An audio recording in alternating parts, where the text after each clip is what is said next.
어젯밤 우리 헬씨가 무지개 다리를 건너는 꿈을 꾸었다. 꿈인데도 불구하고 너무나 생생해서 마음이 찢어질 듯이 아팠고 일어나자마자 우리 헬씨가 무사한지 확인했다. 너무나도 맑은 눈으로 나를 쳐다봐줘서 안도감이 들었지만 동시에 우리 헬씨와 이별을 하게 되면 내가 견뎌낼 수 있을까? 라는 두려움이 함께 들었다. 이름처럼 건강하게만 오래도록 내 옆을 지켜줬으면 하는 헬씨지만 고양이가 사람보다 수명이 짧다는 것을 알기에 미래의 나와 헬씨를 위해 영상을 제작해보았다. 고양이가 죽기 전 보이는 행동. 몸이 차가워진다. 고양이의 평균 체온은 38도에서 39도 정도로 사람보다 조금 더 따뜻한 편이다. 고양이가 평소보다 차갑게 느껴진다면 병원을 가보아야 한다. 고양이가 죽음에 가까워지면 체온이 자꾸 떨어져서 바들바들 떨기도 하고 몸이 굳는 경우도 있다. 이럴 때 집사의 따뜻한 품과 온기는 임종을 앞둔 고양이에게 안정과 행복감을 줄 수 있다. 너무나 고맙게도 건강하게 자라주고 있는 우리 헬씨. 가끔은 나를 귀찮아하는 헬씨지만 더 함께 해주려 노력하고 더 아껴줘야겠다는 생각을 한다. 수면 시간이 더 늘어난다. 사람보다 더 많은 시간을 꿈나라에서 보내는 고양이들. 하지만 임종을 앞둔 고양이는 평소보다 훨씬 더, 심지어는 거의 대부분의 시간을 수면에 보낸다고 한다. 요즘도 헬씨가 자고 있으면 같이 놀고 싶고 맛있는 거 주고 싶고 그런데 지금보다 더 보낼 수 있는 시간이 적어진다니. 지금 우리에게 주어진 이 시간이 새삼 너무나 소중하게 느껴진다. 헬씨가 깨어있는 시간만큼은 세상에서 가장 행복한 고양이로 만들어줘야지. 식음을 전폐한다. 사람이 아플 때 식욕이 없어지듯 고양이도 아프면 식욕이 없어진다. 만약 임종이 가까워졌다면 고양이는 거의 먹거나 마시지 않는다고 한다. 항상 헬씨의 음수량과 사료 먹는 양을 체크하고 있다. 가끔 헬씨가 먹는 양이 줄거나 물을 안 마시면 어디가 아픈 건 아닌가 싶어 걱정이 덜컥 드는데 임종이 가까워온 고양이가 식음을 전폐한다는 말을 들으니 더더욱 헬씨의 음수량과 사료양에 관심을 가져야겠다는 생각을 했고 헬씨가 조금은 불편해하더라도 병원과 더더욱 친해져야겠다는 생각을 한다. 화장실에 가는 빈도수가 줄어든다.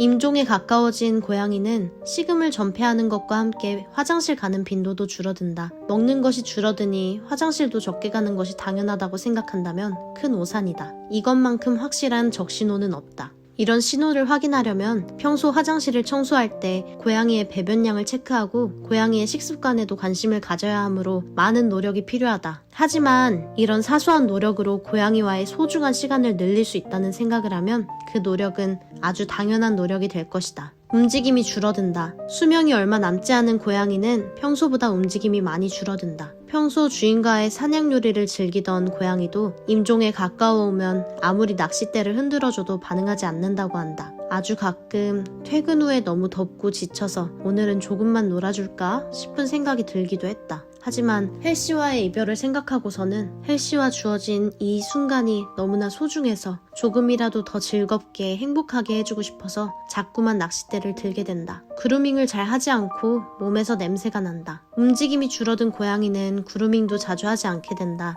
그리고 임종을 앞둔 아픈 고양이는 몸속 장기의 순환도 원활하지 않고 상태가 좋지 않아 악취가 날 수 있다. 이때는 집사의 케어가 절실한 시점이다. 고양이가 평소에 우리에게 준 사랑을 잊지 않고 평생 받은 행복만큼 되돌려주자. 더 자주 만져주고 소중히 닦아주고 집도 더 자주 청소해서 고양이의 마지막 기억이 편안하고 쾌적하도록 노력하자. 입으로 호흡을 한다. 고양이는 임종이 다가오면 평소 코로 호흡을 하다가 입으로 호흡을 하기도 한다. 이걸 개구호흡이라고도 하는데 고양이에게 있어 개구호흡은 강아지와 다르다. 개구호흡이 오래 이어지면 고양이의 목숨과 직접적으로 관련이 있기에 개구호흡을 자꾸 하고 그게 10분 이상 이어진다면 지체하지 말고 바로 병원으로 가야 한다. 울음소리가 눈에 띄게 커진다. 임종이 가까워진 고양이는 평소보다 더 크고 날카롭게 운다고 한다. 본인의 고통과 불안함을 참지 못하고 말이 통하지 않는 사람에게 호소하는 방법일 것이다. 이때 만약 사람이 더 놀라고 불안해서 그 마음을 그대로 표현하여 울고 정신없이 군다면 고양이는 오히려 아픔과 불안을 참을 수 있다고 하니 고양이가 마지막 순간만큼은 아픔을 참지 않고 말이라도 할 수 있게 차분하고 안정적인 목소리로 그 아픔을 공감해주자. 축 늘어져 있다가 갑자기 우다다를 한다. 아픈 고양이가 평소 축 늘어져 있다가 갑자기 우다다를 하는 경우가 있다. 이런 장면을 본다면 기적이 일어났다고 생각할 수도 있지만 갑상선 기능 항진증 때문에 생겨난 일일 수도 있다는 가능성도 무시할 수 없다. 축 늘어져 있던 고양이가 갑자기 활동적이어진다면 병원으로 가서 검사를 꼭 받아보자. 애교가 넘친다. 평소 무뚝뚝하던 고양이들도 임종에 가까워지면 애교가 많아진다고 한다. 몸이 약해져서 집사에게 더 의지하고 기대고 싶어지는 것 아닐까? 우리 헬씨는 평소에 애교가 많아서 나는 벌써부터 걱정이 된다. 내가 헬씨의 마지막 순간 헬씨가 아프다는 것을 알아차리지 못하면 어쩌지?